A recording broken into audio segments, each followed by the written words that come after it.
Welcome to the MBU Football Coaches Show. This is Guy Danhoff. I'm joined today with Coach B. Coach, I know you had kind of a rough road trip heading to Chicago, and of course you were playing against ranked team number 22 Roosevelt, and that game obviously kind of got a hand. And from my perspective, it seemed to be a game of turnovers for the Spartans, despite some good things that actually did happen. So I was wondering maybe if you could kind of characterize what happened last Saturday.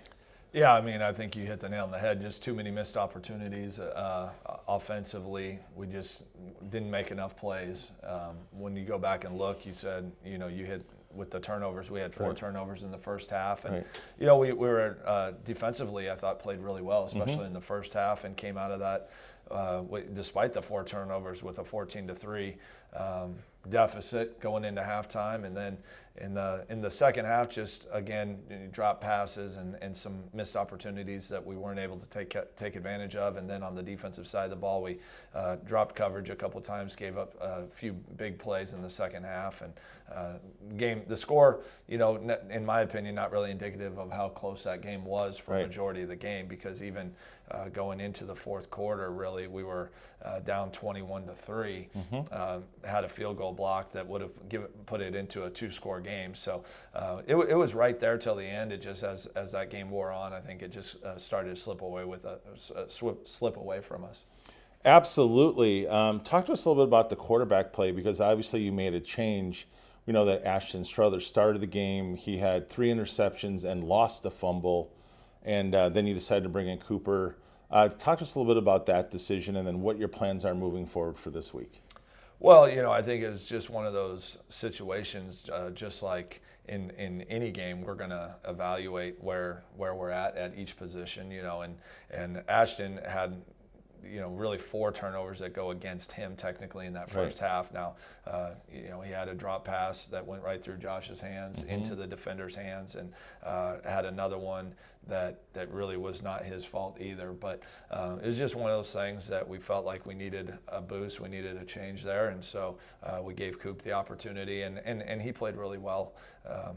Both of them graded out well. It was just some of the play-by-play situations that we felt like we needed a little boost. So moving forward, we're going to go with Coop and let that be his position right now until otherwise we feel like Ashton is there and playing better than what Cooper is, or vice versa. Maybe Cooper is struggling and we got to go back to see what Ashton can do. But again, we've got 2 guys that can really get it done, and both of them deserve equal opportunities, I think, when they are given that opportunity, and it's now Cooper's opportunity to see what take the bull by the horn and make it his position.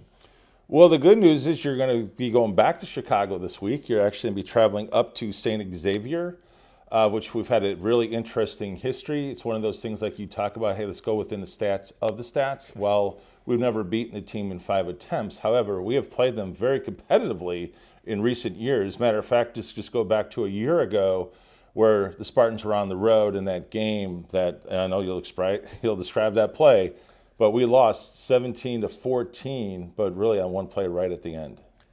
Yeah, I mean that you're talking about a game from the COVID season when we were spring and we were up there, and I mean we played really well right up until the end, had the lead, and then gave up a touchdown. I think it was 14-10. Gave up a touchdown within the last 50 seconds. Got an opportunity for a game-tying field goal that we just missed, but guys battled extremely hard in that game, and it was an unfortunate loss that we took because we had played very, very well on both sides of the ball throughout the course of that game. But when you're playing good teams, they find ways, and that's kind of where we're at right now. We're extremely young, and that's something we've talked to the team about. Defensively, we've got a lot of veterans, but offensively, outside of Ron and Demo, we're really starting a lot of guys, and Tanner Ray, we're really playing guys that have never had significant collegiate experience, if any. It's either a first-time starter or a freshman. So there's a lot of developing that we've got to do with those guys, and that's something we just talked to them about this week, is just continuing to, develop them and help them get better, because the talent's there. We just got to get them that experience. Right. Well, you're playing another ranked opponent, obviously. St. X is currently ranked 16th in the NAIA. Again, no big surprise. kind of remember 4 years ago here when we played them in Spartan Field. Actually, it was amazing. That game, they were also ranked in, I think, the top 13 or 12 that year. And it was literally a heavyweight title fight, trading blows back and forth. Isaiah King had set an all-time record in receiving. He had 3 touchdowns and nearly 250 yards. But I can remember that game vividly. It was such just an intense fight. And the one thing that every Spartan team does is you have the fight. Yeah, and that's something I've been really proud of the guys about, and we've talked about that as a team as well, is that, I really feel like the development of the program just goes to that competitiveness. Right. There's things that are out of our control, with just overall setup and stuff, but, we're in a tough league. Yeah. This will be the third ranked team in the last four games, Right. and of course St. Francis was co-champs last year, so that's a really good football team. Right. You've got Olivet next week that is right on the fringe of receiving votes, so that's who this league is, and I'm really proud of our guys of how hard they go out and compete, and I think the biggest thing that I keep telling them is that it really hurts me that we're not able to get over the top, and we're not taking advantage of those opportunities when they come in their hands, because they do work hard and they do put up a great fight, and they deserve to have the results come their way. But it's all in due time, and they just got to continue to work and do that. You go back to last year when we had St. X here at our own field, and that was a 14-6 or 14-7 ball game. Going into the final play of the half, where we gave up a Hail Mary, and all of a sudden now the momentum changes and it's 21-7. So, we're going to go out and give it our best regardless of who we're playing, and we just got to continue to coach and develop these guys. But I can't say enough about their attitude and their ability to listen to what we're asking them to do and stay positive with it, because that makes it a lot easier to coach them and a lot more fun to be around, and they get all the credit for that. Absolutely. So talk to us a little bit about, we kind of talked last week about being the Advil game. We knew it was going to be physical, and it certainly was. Yeah. And I have to ask the question, I need to start with, if any Spartan fan was watching the game, there was a very scary moment when our wide receiver, Josh Munn, was kind of, I believe was like on either a post or a slant route, and it was one of the most vicious hits I have seen in the 8 years of our program, to the point where after he was hit, he was knocked out cold. I was wondering if you could maybe speak to that and speak to how he's doing, and also, are there any other injured Spartans that may not play this week? Well, we're going to hold Josh out. He's doing pretty good. Okay, good. And so he wanted to go back in last week, and we were just obviously not going to do that. Right. And this week, he's gone through the concussion protocol. Right. He's done pretty well with it, but he also has not practiced with any contact necessarily, and that's part of getting off the concussion protocols. So Ellen Lavin, our new head trainer, is doing a great job of monitoring that and communicating with us, and we just feel like collectively it's best to keep him out one more week, see how he does through a normal week of practice before we give him the full clearance. So he's doing pretty good, though. It was a vicious hit. It was a hit that, in my opinion, should have been called targeting. I still can't believe it was not. But that's neither here nor there at this point. The biggest thing is that he's okay and worried about his long-term health and safety. Right. Well, I can tell you this: I had a chance to see his helmet. I've never seen a face mask actually dented. Yeah. Dented. Yeah. There's nothing else that hit it but the crown of the helmet, right? So again, I know that's a discussion for another time. Obviously, I know that I'm sure you're taking care of that and how you guys handle that. But I don't need to go into that. But talk to us about some of the other players, because I know a few of the linemen I thought were banged up. I know you got Gavin Cloud. What's his status? Yeah, Gavin is probably in all likelihood going to be out for the year. We're still kind of waiting to see on that. He got an MRI, and it appears as though he's got some torn ligaments in his ankle. We're not sure if it's surgery or whether he can just rehab, but he's probably going to be done for the year. If he's able to get back, it won't be till late in the year. So that's obviously a big hit to our receiving core because he was playing extremely well. Jaden George went in and did a great job punting, so we've got a lot of confidence in him to step in there.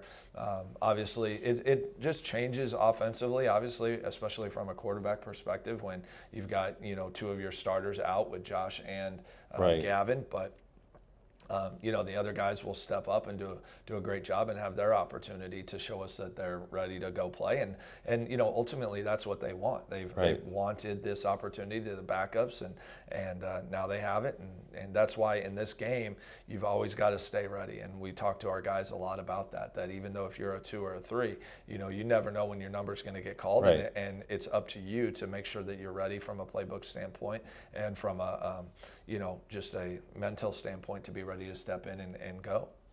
So Cooper's then starting to develop some good chemistry maybe with some of the new wide receivers and tight ends? Yeah, him and Ashton both, I mean, we rep them all and they get an opportunity to work with every one of them. But, it's going to be a little bit different in regards to how they, just who some of their primary targets are. All right, so last question I have for you is, what have you seen on film? We know historically this team can certainly throw the ball. They can run the ball. They're very physical. I mean, they're a Chicago school, right? I mean, we know that's the case. I'm not saying that biasly because I'm from there, but we know that, right? I mean, we've seen them on film. So what have you seen on film, that you think, again, that, Spartan fans should be paying attention to? Well, I think this is a week where our secondary has to step up. And one of the tough things about our league when it comes to what I'm doing defensively and what Coach Coe and Zach and I sit down every week is that we've had 4 weeks in a row where the offenses couldn't be more different. So every week it puts a big challenge on us to make sure our guys are prepared for what they're going to see that week. Using personnel, using formations, and different nuances within our scheme to make sure that we're defending. What they're going to do. Last week we played a lot of 5 defensive linemen. This week we may play go back to our 4 defensive linemen, and you got to be ready to cover the pass. So that's one thing. They're very good at running the RPO scheme, so you've got to be ready to stop the run and pass both. They'll do drop back pass, but it's a lot of quick pass game that they've got explosive receivers at all 4 positions. And, they're not going to sub a lot. They're going to keep those 4 wides out there majority of the game. But and then defensively, they're just very well coached. They're sound in what they do. They run around. They're physical.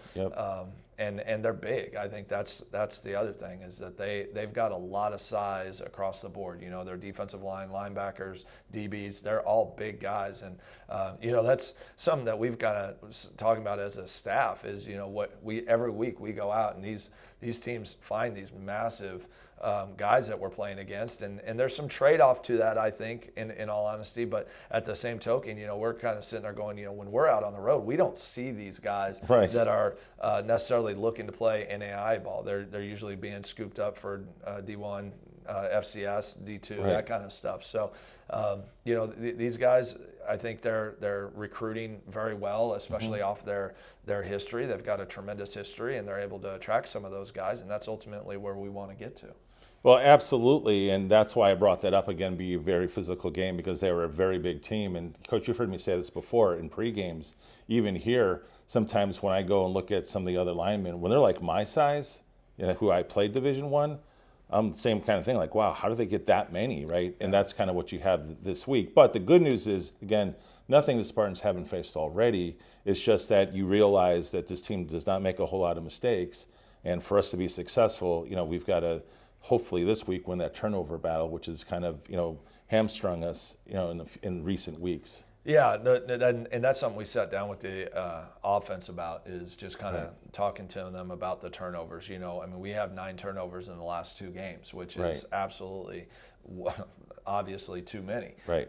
So, we've got to get that. We've got to take care of the ball, and I think the biggest thing is that the receivers got to help the quarterbacks out, making sure that tip balls, because if you have a tip ball, it's a higher chance of being an interception, and those have got to be plays that we make.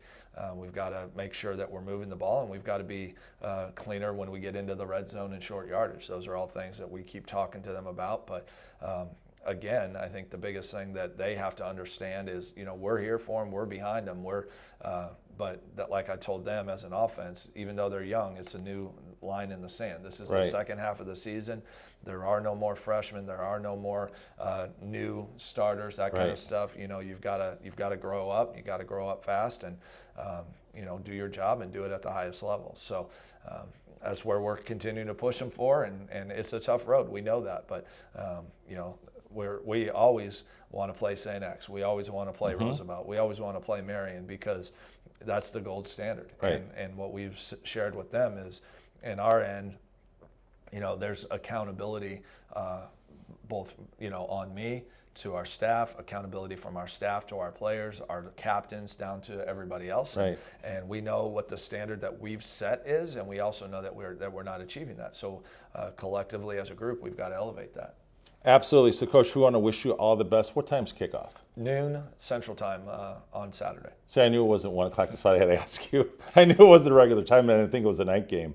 And I'm sure you're probably enjoying the Chicago weather, because it's about 10 to 15 degrees cooler up there.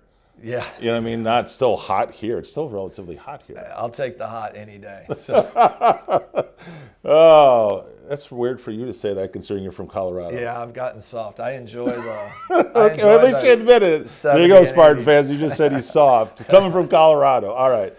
We want to wish you all the best, Coach. Obviously, your road trip up to Chicago to battle 4-2 St. X, as the Spartans come in at 2-4 into this ball game. Kickoff at noon. We wish you all the best. I want to thank you for watching right here, the Coaches Show on the Spartan Digital Network.